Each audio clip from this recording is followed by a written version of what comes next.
Galerinha do oitavo B! Espero que vocês estejam bem, espero que vocês estejam com saúde, preparados para mais uma aula de história. Por gentileza, peguem a apostila de vocês e abram aí na página 32. Hoje a gente vai ver o capítulo 7. Vamos começar aí a nossa primeira aula sobre América Latina, lutas pela emancipação política. Por gentileza, vamos acompanhar a nossa leitura e a nossa explicação a partir de agora, tá ok? Peguem a apostila. Agora sim, com as nossas apostilas em mãos, a gente vai abrir aí na página 32 e ver o Anjo da Independência, né? Uma obra que está ali na cidade, no centro da cidade do México, representando ali a independência dessa América Latina, tá? Deixa eu esclarecer para vocês, eu acredito que eu devo ter falado isso em sala de aula, muito provavelmente ano passado, e esse ano vou reiterar, né? A gente é chamado de América Latina, o nosso continente é chamado de América Latina, América do Sul, principalmente porque os países que colonizaram esse território, as suas línguas, o seu idioma, o português e o espanhol, são línguas derivadas do latim. Por isso a gente é chamado de América Latina, tá? E essa América Latina espanhola, não tem nem o que explicar, né? Que foram colônias da Espanha. E a gente sabe que as colônias da Espanha foram maioria aqui no continente americano, principalmente ali do México, a América Central e a América do Sul, né, como colônias espanholas. O Brasil é o único país da América do Sul que foi colônia de Portugal, por exemplo, né? Então aí a gente vê uma maioria sendo colônias espanholas e a gente vai falar sobre o processo de independência dessas colônias, tá? E aí aqui começa falando sobre a América Latina Espanhola no século XVIII, mas para a gente poder entender sobre a América Latina Espanhola, como é que estava o continente americano durante o século XVIII, a gente precisa entender também como é que estava o continente europeu, tá bom? E aí eu preciso retomar algumas ideias com vocês, tá? Que a gente já viu durante o nosso primeiro e segundo bimestre. Então vamos retomar essas ideias, vamos relembrar algumas coisas que a gente já viu até aqui, né? Nós já vimos no começo do primeiro bimestre, nosso primeiro assunto foi sobre as revoluções que ocorreram na Inglaterra, né? Essas revoluções burguesas que abriram espaço, que abriram condições para que a Inglaterra pudesse passar pelo processo de revolução industrial, que foi outro assunto também que a gente viu, né?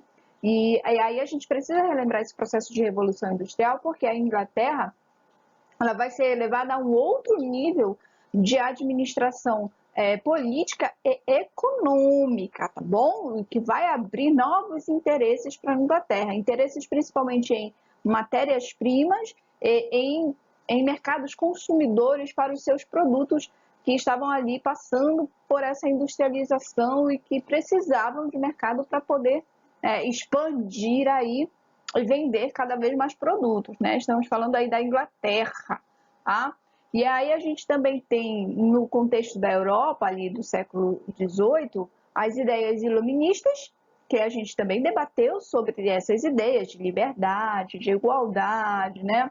De independência, de administração mais igualitária, mais liberal, enfim, nós vimos sobre as ideias iluministas e sobre como essas ideias vão interferir dentro do processo de Revolução Francesa. A gente viu a nossa primeira videoaula aqui de modo online foi sobre Revolução Francesa, né? E aí vocês viram na apostila de vocês como é que vai ocorrer esse processo fundamentado nessas ideias iluministas e como é que esse processo vai terminar. E a gente tem aí, por exemplo, a ascensão do Napoleão Bonaparte ao poder, né? A gente lembra aí que o Napoleão vai administrar a França no final desse processo de revolução. E aí o Napoleão, quando sobe ao trono, ele se declara ali imperador francês e aí começa a ter atitudes imperialistas e dentro dessas atitudes a principal concorrente da França era a Inglaterra. E aí eu lembro que eu expliquei, eu deixei isso bem claro e eu disse isso na aula sobre a Revolução Francesa, que a gente ainda ia precisar dessa informação sobre o Napoleão, né? Quando ele decretou ali o bloqueio continental, né? Que nenhum dos países que faziam parte do continente europeu poderiam comercializar com a Inglaterra. A gente sabe que a Inglaterra é um conjunto de ilhas ali próximo ao continente europeu, né? E aí os países não poderiam, né, ultrapassar o mar e fazer comércio com os ingleses. E era isso que dizia ali o bloqueio continental. Então a Europa, ela estava empolvorosa, estava passando por inúmeras transformações, né? Lembrando que o Portugal, o Reino de Portugal, ficou meio que entre a cruz e a espada, obedecer ou não obedecer às ordens de Napoleão. Por quê? Porque ele tinha comércio, ele fazia comércio, ele dependia desse comércio, dessa aliança que eles tinham com os ingleses, né? E aí, só que a França estava ali mais próxima de Portugal, no caso de uma eventual guerra. O que houve realmente? A França declarou guerra a Portugal por conta da desobediência ao bloqueio continental. Mas antes de chegar a Portugal, passou pela Espanha. E quando passou pela Espanha, a França, o Napoleão, destronou o rei da Espanha, né? Destronou. E aí a gente vê uma imagem aí na página 33, vocês estão vendo aí, que é a imagem do irmão do Napoleão, o José Bonaparte aí, que ficou ocupando o trono da Espanha durante esse período em que o Napoleão esteve no poder, tá? Bom, isso estava acontecendo lá na Europa. O que isso causou aqui na América Latina? Desorganização nas colônias espanholas. Poxa, a Espanha estava enfrentando desafios lá na Europa, né? Já estava passando por uma crise, né, política, né? Começou ali também uma crise econômica. O Napoleão, o irmão do Napoleão, José Bonaparte, assumiu o trono espanhol, né? E aí ficou meio que a colônia ficou muito desorganizada no sentido de administração da metrópole, né? Então, a relação entre a colônia, as colônias e a metrópole ficou desorganizada, o pacto colonial ficou desorganizado, o monopólio comercial ficou desorganizado. E as elites comerciais que se estabeleceram, que se desenvolveram aqui na colônia, nas colônias espanholas, elas começaram a ter um pouquinho mais de autonomia. Por gentileza, guardem essas informações, tá? E agora a gente vai acompanhar um pouquinho aqui do que eu grifei para vocês dentro dessa primeira página, que diz assim, tá? Para resolver problemas econômicos, a metrópole espanhola determinou o aumento do controle sobre os impostos e os cargos administrativos e eclesiásticos que foram restritos apenas aos espanhóis que moravam aqui na colônia, tá? Além disso, restrições ao comércio colonial foram estabelecidas. A invasão da Espanha por Napoleão Bonaparte em 1807 comprometeu a atuação da metrópole espanhola em relação às colônias, tá?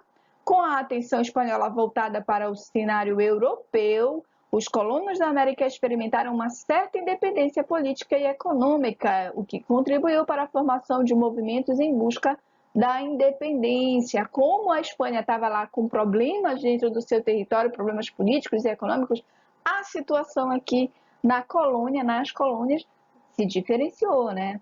Como eu disse, eles estavam desorganizados, então a elite colonial que vivia aqui se aproveitou um pouquinho dessa situação, tá bom? E aí começaram alguns movimentos de independência, tá? A caótica situação da metrópole, agora comandada por um monarca estrangeiro, que o José Bonaparte era francês, né? Estimulou a luta dos criollos, ou crioulos, que exigiam maior participação política aqui, tá? Nas colônias. Aqui embaixo a gente tem a origem do termo crioulo, para vocês grifarem, tá bom? Sobre os crioulos, deixa eu falar mais um pouquinho para vocês aqui nessa segunda parte. Vou mostrar esse slide, que vai ficar melhor para a gente compreender como é que estava configurada a sociedade da América Espanhola. E a gente vai entender melhor quem eram esses crioulos, tá bom? No topo da pirâmide social das colônias espanholas, a gente tem os chapetones, que eram espanhóis de nascimento, né, que ocupavam altos cargos, que tinham os maiores privilégios. Eles ocupavam os cargos, a maioria dos cargos administrativos aqui na colônia, e eclesiásticos também, os mais altos cargos da igreja, tá bom? Então, aqui a gente tem os chapetones, que eram espanhóis de nascimento e totalmente ligados à coroa espanhola, tá? Abaixo deles, sabendo que isso daqui representa um número bem pequeno, né? Tá? Abaixo dos chapetones, a gente tinha os crioulos, ou criollos. Os crioulos eram descendentes de espanhóis, não eram exatamente espanhóis. Eles eram descendentes, eles não tinham vindo para cá da Espanha, eles já tinham nascido dentro da colônia, tá bom? E aí eles formavam o que a gente chama de elite colonial. Por quê? Porque eles eram grandes proprietários de terra, eles eram comerciantes, tá? Então, dentro da colônia, esses comerciantes, proprietários de terra, que não são necessariamente espanhóis, são descendentes desses espanhóis, mas eles não ocupavam os altos cargos do governo espanhol aqui dentro da colônia, tá? Eles eram integrantes dos cabildos. O que eram os cabildos? Eram as câmaras municipais, as câmaras de poderes locais, tá bom? Mas acima dos cabildos existia ali a administração espanhola pelos chapetones. Então a gente tem os crioulos, que são um grupo forte, rico, né, de grande poder econômico, mas de pouco poder político, né? E esses crioulos, eles estavam submetidos ao poder da metrópole e ao pacto colonial, de só poder fazer comércio com a sua metrópole, com a Espanha. Entendido isso daqui? Abaixo deles, a gente tem os mestiços, tá?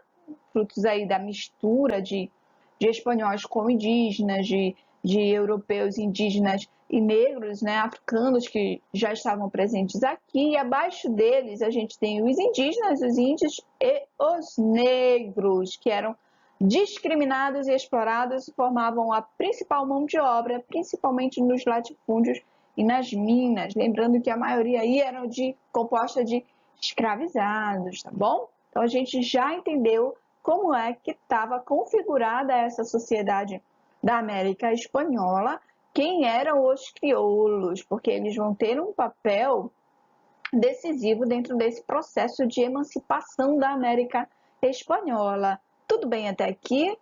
Ok? Vamos virar a página. Então, aqui na página 34, o autor vai falar sobre a ajuda que os movimentos de independência da América Espanhola tiveram, por exemplo, da coroa inglesa, né? Falei para vocês agora há pouco sobre os interesses dos ingleses, né, em fazer comércio, em ter mais matérias-primas, em ter mercados consumidores, né?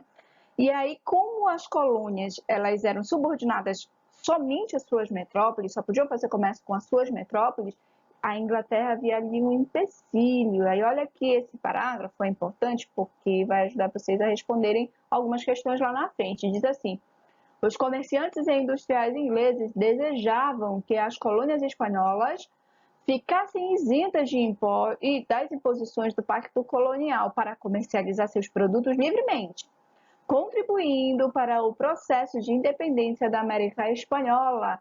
A Inglaterra enfraquecia a Espanha, fortalecendo seu próprio poder. Ou seja, a Inglaterra queria que essas colônias se tornassem independentes para fazer comércio diretamente com essas colônias, né? E assim ia enfraquecendo também o poder da Inglaterra. Aqui a gente tem um interpretando documentos, ainda aqui na página 34, mas eu vou liberar vocês de fazerem. Não vai ser preciso fazer, tá? Não vai ser preciso fazer. Eu vou riscar aqui em cima de propósito. Por quê?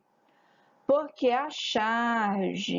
essa charge aqui, aqui, ela tá pouco legível, né? Eu olhando aqui da minha apostila, eu achei ela pouco legível. Mas o que que ela vai falar especialmente? Ela vai falar de como Napoleão, que está aqui no número 1, tá? Volta para a França, né? Dominando aqui os reis da Espanha, por exemplo, tá? Dominando o reino espanhol. De como é que ele vai voltar para a França vitorioso aí sobre a Espanha, dominando o reino espanhol. É basicamente sobre isso que essa charge está falando. Então, se a gente não vai falar mais sobre essa charge, vamos passar aqui para a página seguinte, que é a página 35. Vamos falar sobre emancipação e independência política das colônias espanholas. Aqui na página 35, tá? Já começa fazendo um esclarecimento sobre o termo América Latina, tá? Eu não vou detalhar muito para vocês, porque esse esclarecimento eu fiz agora há pouco, no começo, né? Falando sobre o termo América Latina, né? Sobre a língua que a gente fala, né? O espanhol, o português, que são derivados do latim, por isso a gente é chamado de América Latina, né? A gente tem ali na América do Norte, a América que a gente vai chamar de anglo-saxônica, formada ali por países que foram colonizados pela França e pela Inglaterra, né, os Estados Unidos, o Canadá. E a gente tem também aqui na América Latina, e a gente vai falar sobre a independência desse país daqui a pouco, a independência do Haiti, que faz parte da América Latina, mas não é de origem espanhola, não fala o espanhol, eles falam francês, eles foram colônias da França, tá? E aí aqui a gente vê um mapa bonitinho para vocês de como é que estava a organização, os países que compunham essa América espanhola, tudo bem? Dá uma analisada aí no mapa, vamos virar a página. Sobre a sociedade colonial espanhola, eu também não vou me ater muito, porque eu já falei para vocês quando eu mostrei aquela piramidezinha, né? Como é que estava organizada a sociedade espanhola, né? Aqui eles só vão mostrar mais claramente, né, o que cabia a cada um. Olha, novamente eles vão falar sobre os crioulos, que eram a elite colonial, né? Proprietários de terra que viviam aqui na colônia e que tinham interesses divergentes dos interesses da metrópole da Espanha. Por quê? Porque os crioulos, por exemplo, muitos eram comerciantes, eles queriam continuar fazendo comércio só com a Espanha? Não. Aí a gente já tem aí uma divergência entre eles, né? Outra coisa, eles não tinham os direitos políticos. Quem tinha direito político eram os chapetones. Olha aqui os chapetones. Olha, vai falar aqui sobre os chapetones, tá? Os espanhóis que viviam nas colônias, eles exerciam os cargos administrativos metropolitanos e cabia a exclusividade na ocupação de postos mais elevados na hierarquia da Igreja Católica, que era muito poderosa dentro das colônias. Então, quem tinha esse poder de administrar as colônias? Os chapetones, tá?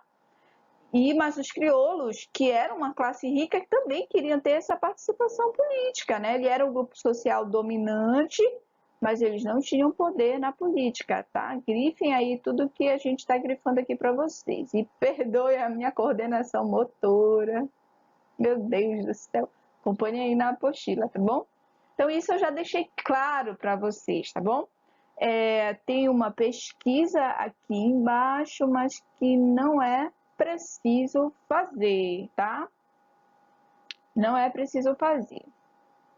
Que vai falar sobre a criação das primeiras universidades na América Espanhola, mas essa pesquisa não é preciso fazer, tá? Vamos aqui para, ainda dentro dessa sociedade da América Espanhola, falar sobre as camadas populares, que a situação era muito difícil, pois não desfrutavam de nenhum benefício, ao contrário, eles eram submetidos a um trabalho exaustivo, eram obrigados a pagar pesados tributos, pesados impostos, né? Havia uma grande diversidade dentro dessas camadas populares. A gente tinha os mestiços, a gente tinha indígenas, a gente tinha escravizados, a gente tinha os negros, tá bom? Por isso que aqui vai falar sobre pluralidade de culturas resultante de um processo anterior ainda à chegada dos europeus na América, tá bom?